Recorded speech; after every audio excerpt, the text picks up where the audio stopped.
పుట్లూరు మండలంలో ఉన్న మడుగుపల్లెలో అర ఎకరం పొలంలో 1, 2 కాదు, ఏకంగా 60 బోర్లు వేశారు రైతులు.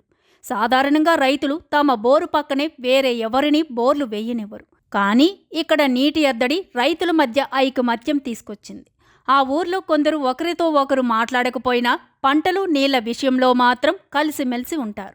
పొలాల్లో ఎక్కడా బోర్లు పడలేదు. ఒకచోట నీరు పడడంతో రైతులందరం అక్కడే బోర్లు వేసుకున్నాం. పట్టా ప్లేస్లు ఉన్నాయి. ఆ పట్టా ప్లేస్లో ఆ రైతును అడిగి వేసుకున్నారు బోర్లు. ఇంకో చోట 40-50 బోర్లు ఉన్నాయి. పైపులు కూడా ఒకరి పొలంలో నుంచి మరొకరు వేసుకుంటారు అని మడుగుపల్లికి చెందిన రైతు నాగేశ్వర్ రెడ్డి చెప్పారు. మడుగుపల్లి జనాభా 2000కు పైనే. ప్రస్తుతం అక్కడ ఉన్న పొలంలో వేసిన అన్ని బోర్ల నుంచి నీరు వస్తుంది. చాలా ప్రాంతాల్లో వేసిన బోర్లలో నీళ్లు అడుగంటడంతో గ్రామస్తులు ఇక్కడ ఇలా సామూహికంగా బోర్లు వేసుకొని డ్రిప్ ఇరిగేషన్ ద్వారా సాగు చేసుకుంటున్నారు.